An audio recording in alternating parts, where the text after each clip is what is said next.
Ladies and gentlemen, thank you for standing by. My name is Abby, and I'll be your conference operator today. At this time, I would like to welcome everyone to the Primis Financial Corp third quarter earnings call. All lines have been placed on mute to prevent any background noise. After the speaker's remarks, there will be a question-and-answer session. If you would like to ask a question during that time, simply press star followed by the number 1 on your telephone keypad. If you would like to withdraw your question, press star 1 a second time. Thank you, and I would now like to turn the conference over to Matt Switzer, Chief Financial Officer. You may begin. Good morning, and thank you for joining us for Primis Financial Corp's 2025 third quarter webcast and conference call. Before we begin, please note that many of our comments during this call will be forward-looking statements, which involve risk and uncertainty. There are many factors that could cause actual results to differ materially from the anticipated results or other expectations expressed in the forward-looking statements. Further discussion of the company's risk factors and other important information regarding our forward-looking statements are part of our recent filings with the Securities and Exchange Commission, including our recently filed earnings release, which has also been posted to the investor relations section of our corporate site, primisbank.com. We undertake no obligation to update or revise forward-looking statements to reflect changed assumptions, the occurrence of unanticipated events, or changes to future operating results over time. In addition, some of the financial measures that we may discuss this morning are non-GAAP financial measures. How a non-GAAP measure relates to the most comparable GAAP measure will be discussed when the non-GAAP measure is used if not readily apparent. I will now turn the call over to our President and Chief Executive Officer, Dennis Zember. Thank you, Matt, for that introduction, and thank you to everybody that's joined our conference call this morning. We believe our third quarter results reflect much of what we've been talking about in recent quarters, and we're excited to see the improvement and the lack of noise, honestly, in the current quarter. For the current quarter, we are reporting $6.8 million in net earnings at about 28 cents per share, which compares to core income of $2 million and 8 cents per share in the same quarter in 2024. Our ROA and ROTCE in the current quarter improved to 70 basis points and 9.45%, respectively. We mentioned this in the press release, and I know Matt's going to give more current or more color, but our current profitability levels are higher than what we are reporting. When we adjust for some certain items that we know aren't permanent, we see a core ROA that's closer to 90 basis points and puts us right in line to be successful reaching the 1% ROA that we've been targeting. I know Matt's going to give more details on that, but from a high level, I want to recap some of the impactful things that happened this quarter and that give us the confidence that a 1% ROA is within reach. First, we're reporting our core margin in the quarter at 3.15%, which is up from 3.12% in the second quarter of this year, but up about 35 basis points compared to a year ago. At this point, we've replaced about half of the loans that we sold with the life premium business a year ago at yields that are at least 200 basis points higher. Importantly, we have the pipeline and the momentum to get the remaining portfolio replaced, and with current levels and margins that we see across our business, we expect that to add another 6 to 8 basis points of ROA and of margin and improve pre-tax earnings by about $1.6 million per quarter. We've also driven results on the deposit side. Compared to a year ago, we've grown non-interest-bearing checking accounts by about 16%, which has materially improved our deposit mix and taken our cost of deposits down by almost 20%. At the end of the quarter, alongside the rate cut by the FOMC, we were able to move lower again on the deposit side across our footprint, across our business, both digital and in our core business. And thanks to our focus on core relationships, we've experienced very strong retention across the bank. Very little of this last move is reflected in our results due to the timing at the end of the quarter, but we expect this to be meaningfully positive to our margin and our results in the fourth quarter. When I look through the improvement in margin, I see new asset yields holding in strong, being funded incrementally at very attractive levels. Matt, I know, has more details on this, but in the current quarter, our new and renewed loans came in at about 7.16% compared to 7.57% in the second quarter of this year.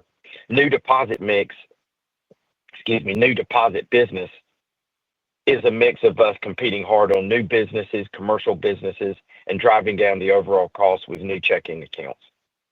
New deposit business came in at around 2.51%. And so taken together, our new activity across the entire bank, all of our divisions, produced spreads of about 4.65%.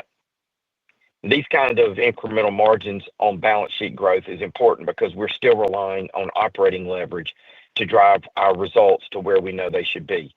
Our table in the press release reflects how steady we have been on operating expenses, showing that we came in at just $100,000 or so from our 5-quarter average. Looking ahead, we're confident that we can continue to hold growth in OpEx to a very minimal level, managing very tight in this environment and letting the investment that we've made in past quarters pay dividends with growth at the attractive levels we've talked about. On our operating divisions, real quickly, I'm getting pretty excited about the investments we've made that are tied to residential mortgage. We've built our mortgage division from about $20 million a month of production to about $100 to $120 million a month over the past few years. We've done this profitably too, slowly reinvesting enough of our earnings to build our production staff to what it is today. We've focused on culture and service as well as just products and pricing, and all of this work continues to pay dividends. In the third quarter, we had continued recruiting success that built annual production by about another $120 million, or 10% of where we stood at the beginning of the quarter. Core results for the quarter showed pre-tax earnings of about $1.9 million, which is 58 basis points on closed volume and our strongest quarter yet. For core results in mortgage, we are excluding some legal fees associated with some recent hires that totaled about $900,000, and we expect this to moderate back to normal levels very rapidly. Mortgage warehouse continued to grow nicely and shows real promise for the bank and for our earnings. To illustrate this, we had average balances in the quarter of about $210 million, but ending balances of about $327 million. Today, we have over $1 billion of uncommitted lines approved and in place, and a pipeline of new opportunities working through the system of about $300 million. For the quarter, the warehouse group showed pre-tax earnings of about $1.6 million and moved their efficiency ratio down to about 27%. Long-term and at scale, this business can be 2 to 3 times its current size on our balance sheet with operating ratios that are accretive across the board. And taken together with our mortgage company, we have ideal and sustainable exposure to residential mortgage that produces fee income and balance sheet growth that nicely augment what our core bank is doing. Panacea continues to gain steam and momentum. Loan balances moved higher in the current quarter to $530 million on average, compared to $385 in the same quarter a year ago. Deposits, what's really impressive, growing at a faster rate, ending at about $132 million in the current quarter, which is about 50% higher than they were a year ago. Importantly, Panacea's cost of deposits reflect a blend of technology, customer service, and deep brand endorsement. For the current quarter, their cost of deposits came in at 1.37%, lower than our core banks, and compares very nicely to 2.28% in the same quarter a year ago. I have a lot of conviction about the kind of value that we are creating here because the industry deeply values traditional community and commercial banking, and honestly, rightfully so. And while Panacea and what we're doing here does have somewhat of a fintech flair to it, operating nationwide with deep embedded technology versus physical branches, it's producing dynamite credit results focused on C&I and owner-occupied CRE with excellent yields to one of the most, if not the most coveted customers out there. And it's funding the balance sheet at extremely attractive levels, lower than most established community banks. Strategies like this in the past didn't garner meaningful value because they focused on real easy credit and funded with flimsy or expensive solutions like CDs or institutional borrowings. But Tyler and his team have focused on relationships and technology and a customer experience that's proving to be more meaningful. And lastly, before I turn it to Matt for some more details, a few comments on credit. We noted in the last quarter that we've had a few downgrades that were centered on loans that weren't delinquent but did have weaker prospects and weaker guarantor support. Our negative exposure to 2 office real estate properties in the Northern Virginia market are reflected in our quality numbers, with both being in substandard and one being in non-accrual. Both properties have improving NOI and strong leasing activity, but tenant improvements, leasing commissions, and rent abatements have stressed the borrower's cash levels and their ability to support the property. These properties are ideally situated outside of the district in very desirable locations, and it's important to note that the market here is stable to slightly improving compared to areas inside the District of Columbia. The remainder of our non-accruals are centered in 2 loans. One is a $7.5 million loan to a private equity-backed company with proven value. Recent capital raises for the company indicate a strong enterprise value that puts us at about 35% loan to value. Matt's impairment testing on the company using pretty deeply discounted cash flows continue to show no impairment on this loan. The other loan is a nationwide operating business with positive debt coverage that's working several strategic opportunities to either be recapitalized or sold. On both of these loans, the bank's working with the borrowers to exit the relationships through sales or refinance, and at this point, we don't believe there's additional losses or costs to be incurred. Outside of these properties, we really have virtually no exposure to office in any of our markets, but especially the DC metro area that is still not operating ideally. I don't want to minimize or gloss over any credit issue, but I don't believe we have exposures that should be causing problems or costs going forward. Okay, with that, Matt, I'll turn it to you. Thank you, Dennis. As a reminder, a discussion of our financial results can be found in our press release and investor presentation located on our website and our 8-K filed with the SEC. Beginning with the balance sheet, gross loans held for investment increased almost 9% annualized from June 30 to September 30th. Including the Panacea loans reclassified to held for sale, gross loans would have increased approximately 15% annualized, led by growth in Panacea and Mortgage Warehouse.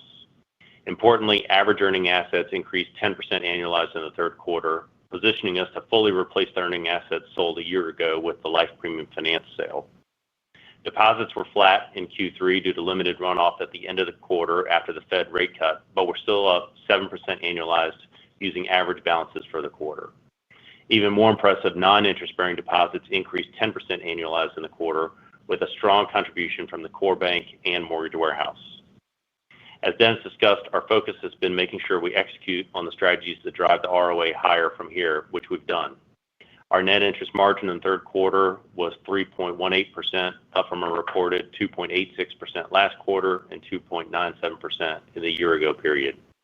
We had limited impacts on the net interest margin and this quarter from the consumer program and expect that to be the norm from here.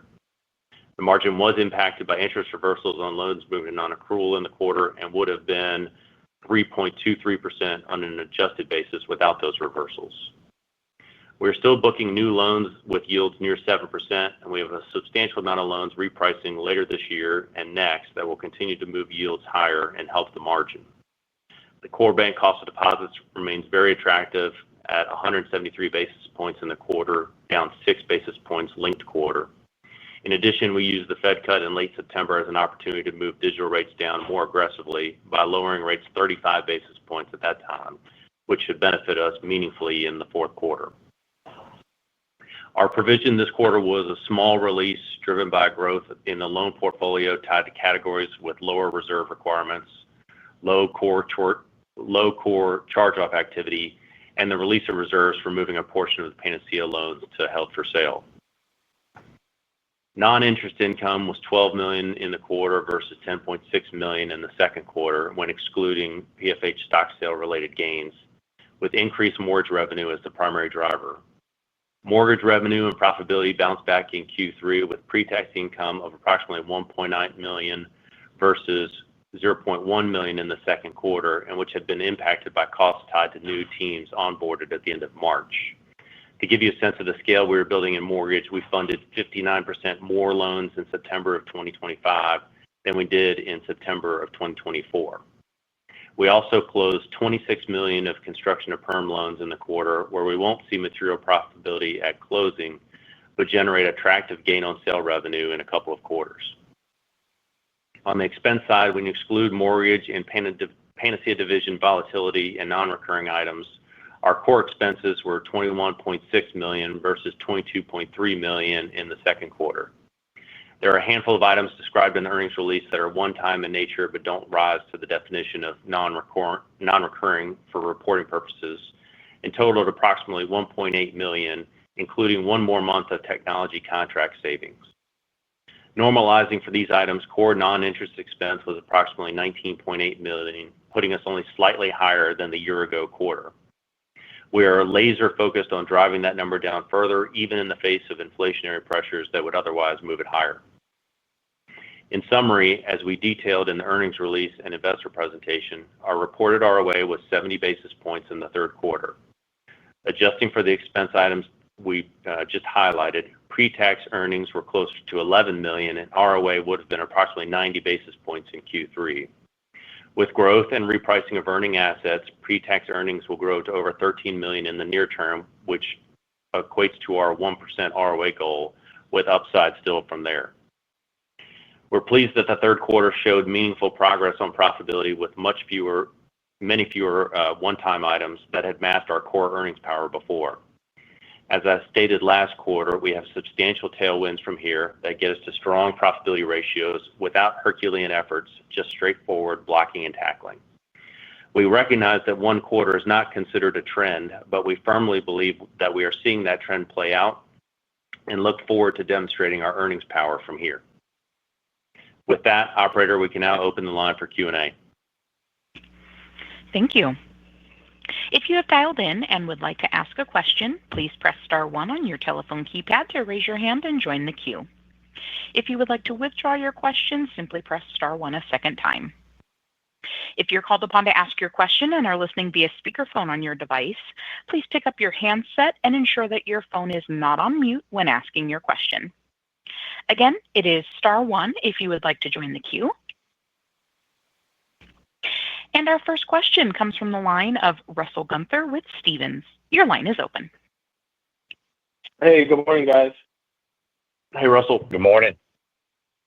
Morning. I wanted to begin on loan growth, please, and would be helpful to get your guys' thoughts about how you're thinking about overall growth for the fourth quarter, given maybe some potential mortgage warehouse seasonality, continued consumer runoff, and then thinking ahead into 2026 as well in terms of order of magnitude and mix. Russell, I'll start, and Matt can correct me probably. I think on mortgage warehouse, we've got so much potential and so much still kind of maturing there that I think what's probably at scale, we would have more runoff in the fourth quarter. I don't know that we're going to have that same kind of runoff. Again, we only averaged $200 million or so. I think $210 million in the third quarter. I think we can sustain those levels. Maybe where we ended the quarter, we might not sustain that. Matt's probably got a little deeper understanding there. I think for Panacea, honestly, we could probably take the Panacea loans to whatever level we want. I think an annual production capacity there is probably about what their balance sheet is. We've got some other parties that are going to take some of that production, and Matt and I don't really want Panacea to take over the whole balance sheet, but I think we're ending at $550. I think we may sell a little bit of those loans in the fourth quarter to sort of get into some of the flow agreements with the larger bank, the third party. But I think for next year, 150 million or so, I think is definitely possible there. And on the core bank, I think we probably could squeeze out 6, 7, 8% growth there. I think for all of next year, if you were asking me, I think this point in time next year, we could be comfortably at, call it 10 to 12%.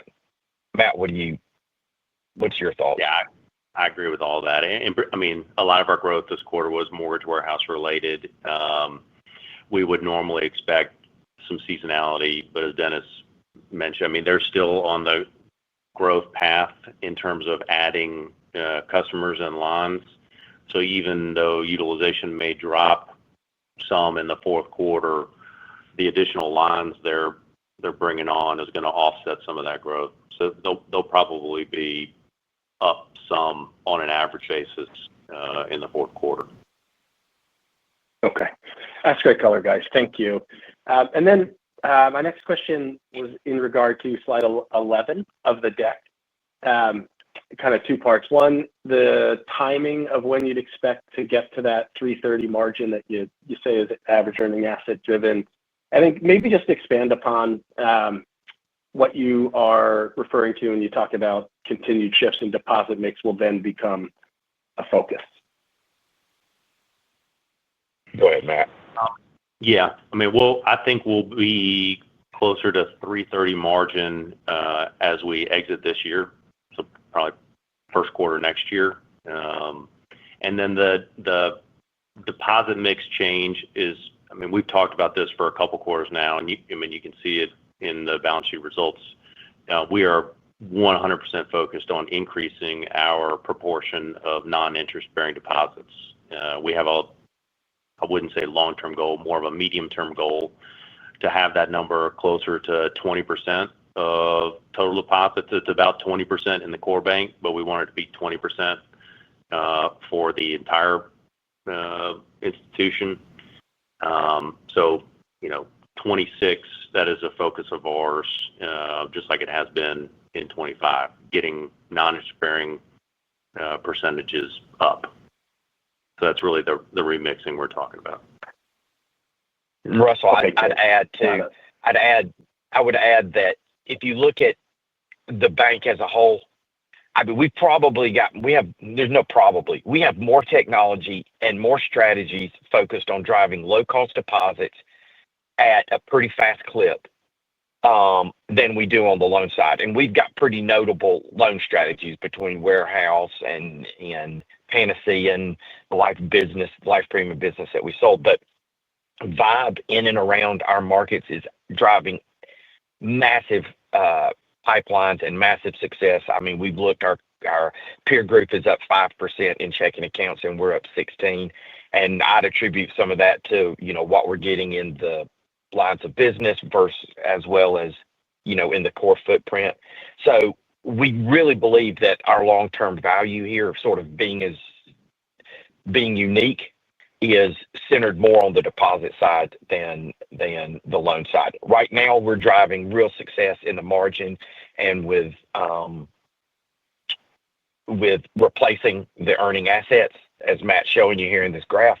But I think as soon as we sort of tap out on replacing all those assets, the thing that will drive it is what Matt was saying, getting the deposit mix situated right, thanks to some of the technologies that we got at play.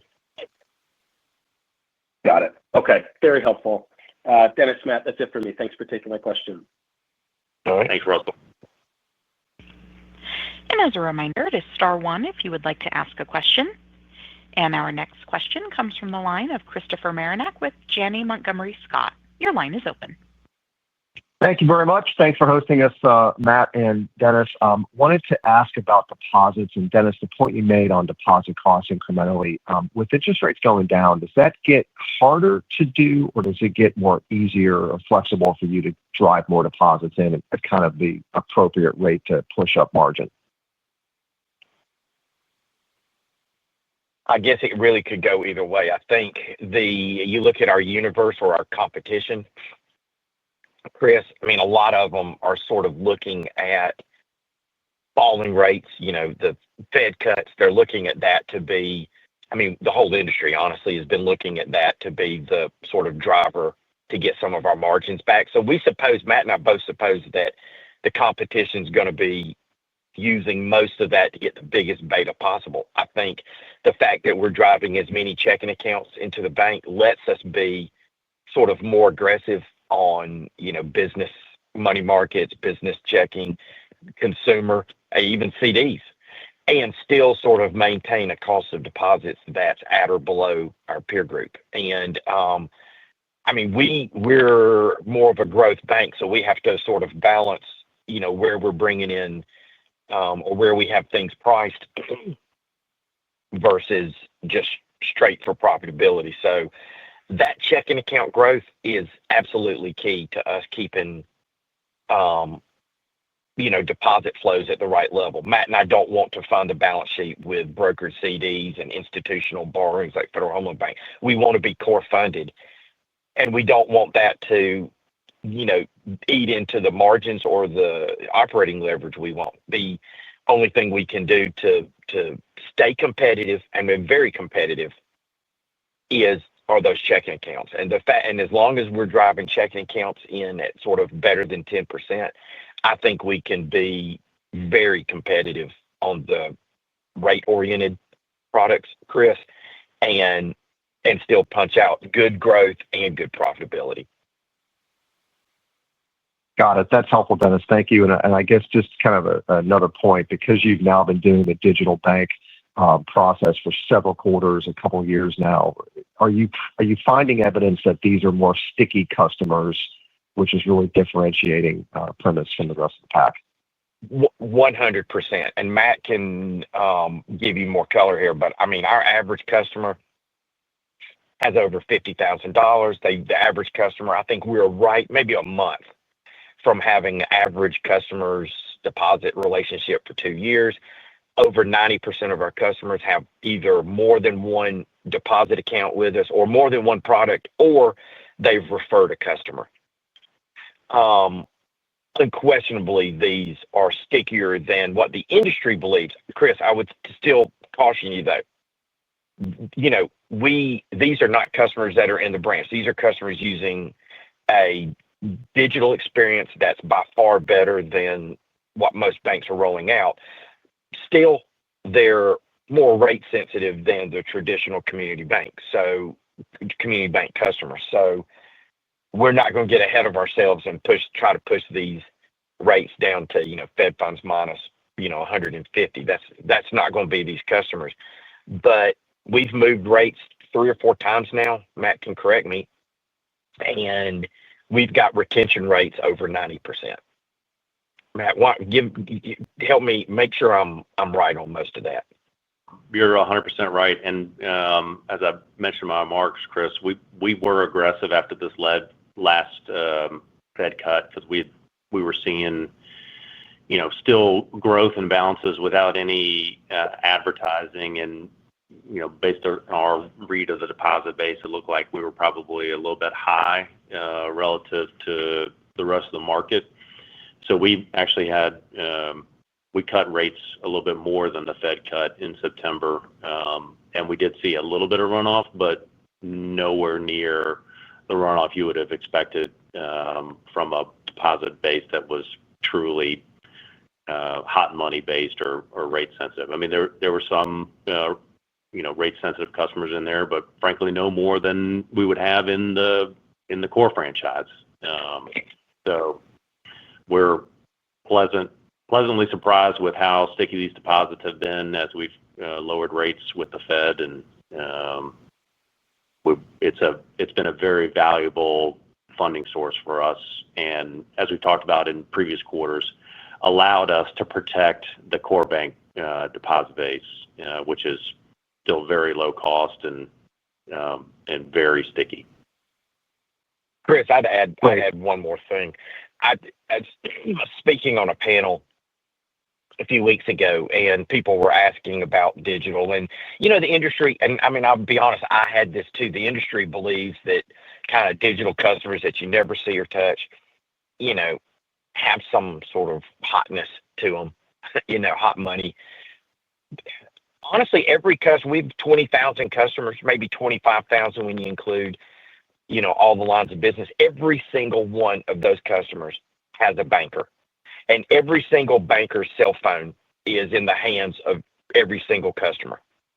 We're available to them 24/7 is what we pitch. Our bankers and our call center, we offer, premium banking products. We offer the full suite of banking products. I mean, yes, the digital products are deposit oriented, but if any of those customers needed anything, loans, mortgages, HELOCs, anything, we are ready to do this. That's the reason, honestly, that they're sticky. I don't think that the industry is wrong about whether these customers are sticky or not, or rate sensitive or not, or how rate sensitive. I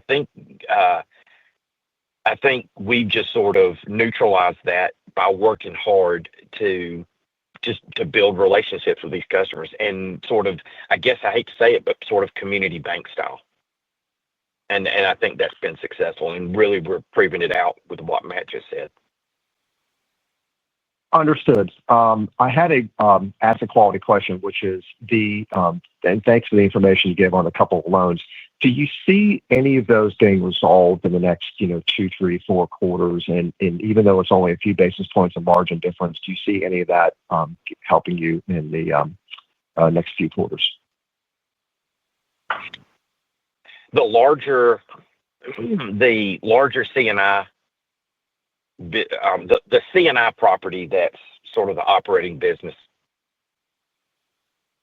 I think there's a chance that could be resolved, sold, potentially the business sold or recapped, in the fourth quarter.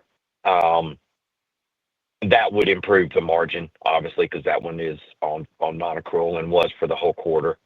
The others are we're still sort of receiving payments and working with the borrowers. I think the real estate deals in Alexandria are not going to be resolved in the current quarter. Although I think if you gave us probably a couple quarters or maybe to the midpoint of next year, I just given the leasing activity, and Matt and I are personally involved in these loans and in the leasing activity, and just to have very relevant right now data. I think by June of next year, given the leasing activity we're seeing, those properties could be strong enough and have strong enough debt coverage to at least not be on non-accrual. Both of the properties right now are at 1x debt coverage on interest only. On P&I, one is above one is above one. One's at like 105, and the other is not.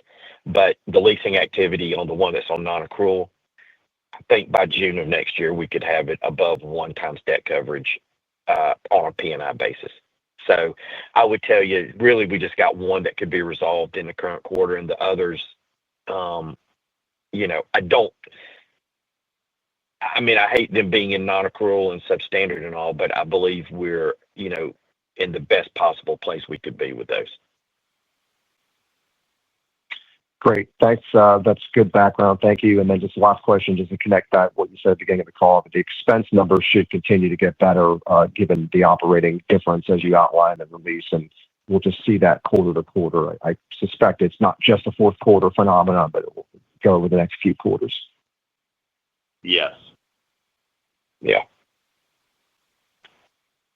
Super. Thank you for taking my questions, and we appreciate it. All right. Thanks, Chris. And as a reminder, it is star one if you would like to ask a question. And with no further questions, I will now turn the conference back over to Mr. Dennis Zemper for closing remarks. Okay. Thank you, everybody that's joined our call. Matt and I are available if you have any further comments or questions. And if you don't, I hope everyone has a safe and happy weekend, and we'll talk to you soon. Thank you. And ladies and gentlemen, this concludes today's call, and we thank you for your participation. You may now disconnect.